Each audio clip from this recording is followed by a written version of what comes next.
To determine I have qualified workers, it begins with establishing that I need training to qualify my workers. The training must be formal and targeted to the hazard. Now, formal training would be training such that it is very well organized, it's very targeted to a specific subject, and also it's going to be documented. Third-party vendors are really a good resource for this because they are the subject matter experts and they can help you assist you in establishing proficiency guidelines to understand your workforce a little bit better. Proficiency then must be documented. It needs to be written, showing some mental understanding, but it also needs to be hands-on, showing that skills have been obtained. Again, relating back to OSHA's definition that I need to demonstrate what I've been taught. There is a difference between a competent electrical person and one who is really qualified. You might be asking yourself, I've taken a lot of care to really look at the person before I hired them. I've called their past employers. I've looked at their resumes. I've looked at their experience. They have licenses. Can't I assume that a competent person or a licensed or experienced person is considered qualified? And actually the answer is not necessarily, because that competent electrician knows all about electrical equipment. He may not know the specific hazards your electrical equipment and your installations pose to him working around your facility.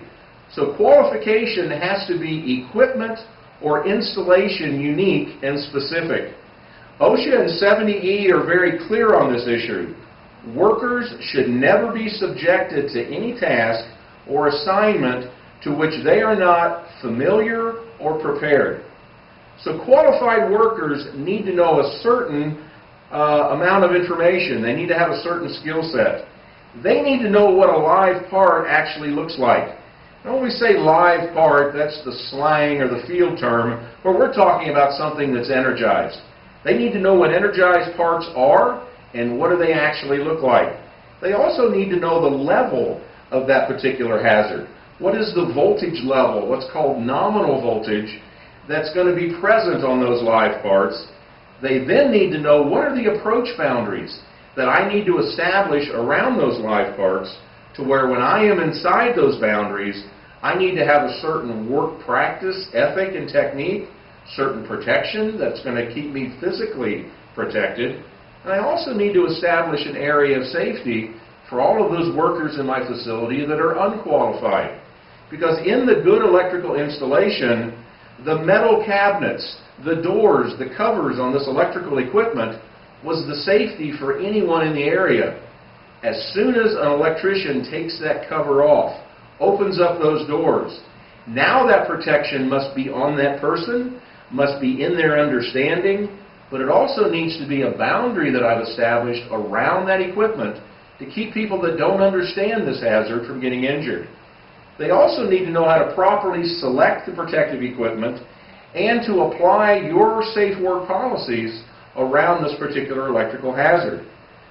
Additionally, there are some agencies that require additional requirements or additional standards that are imposed to make sure that this worker is going to be a qualified worker. An example is MSHA, the U.S. Mine and Safety and Health Administration.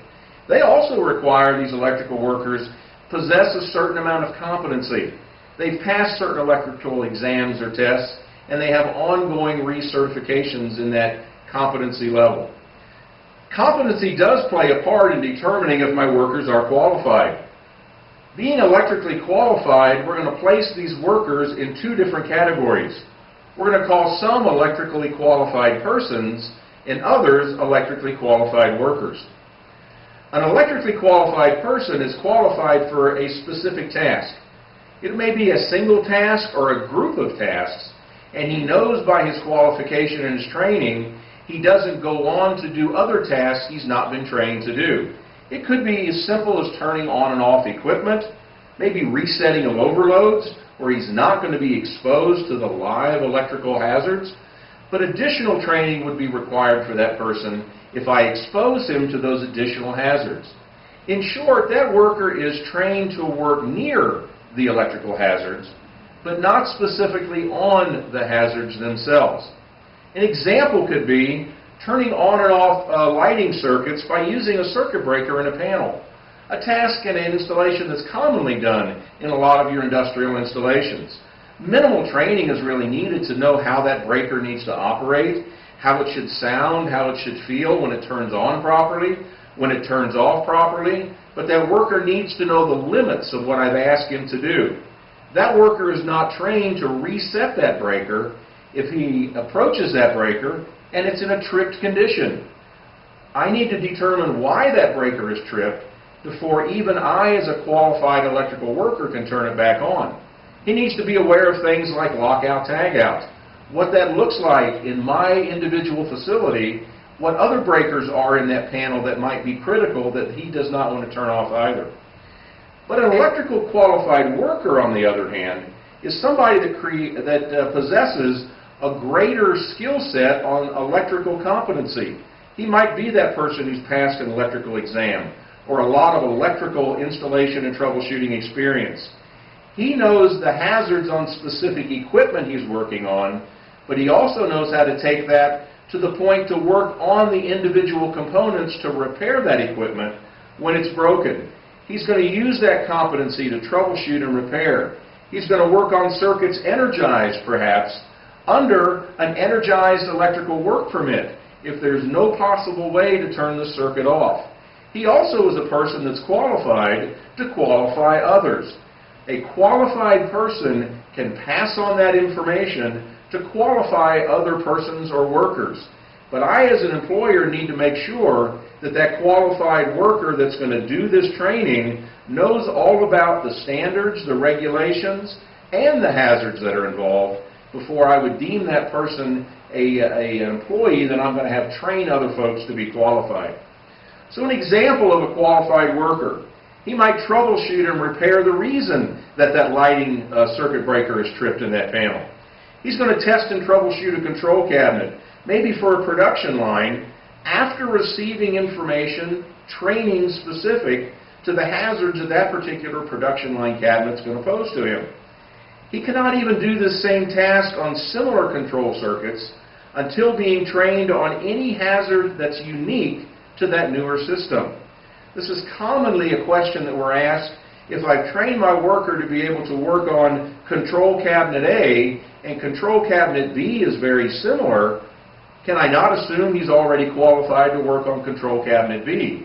And the answer is not just a simple yes or no. I have to look at the hazards that are posed on that control cabinet B and be very sure that there is nothing unique or additional in that new cabinet that I need to give him information and training about. So to make sure that I have a qualified workforce, we'll just say that we have to have positive proof. This is what OSHA would require if they would come out and ask you, do you have a qualified workforce? One of the first things we learn to do is to document, making sure that that worker has received the training and I have some documentation that he actually understood it. When do I need to do retraining? Another question we're commonly asked when we come out and do just generalized electrical safety training, how often do I need to have you return to make sure that my workforce stays to this awareness level of the electrical hazards? And OSHA has kind of left that up to you as the employer. It's your responsibility to supervise and monitor your workforce and determine when that additional awareness training needs to take place. Most employers feel this is around a 12 to an 18-month cycle where at least some additional awareness training needs to be accomplished. But if a worker is doing a specific task that required me to give him training before I could have him do that task, and that same worker has not accomplished that work in well over a year, then the chances are he's probably forgotten some of the intricate things to keep himself safe. So I am very specifically required by OSHA and by 70E to make sure that worker is prepared to be able to work around that hazard.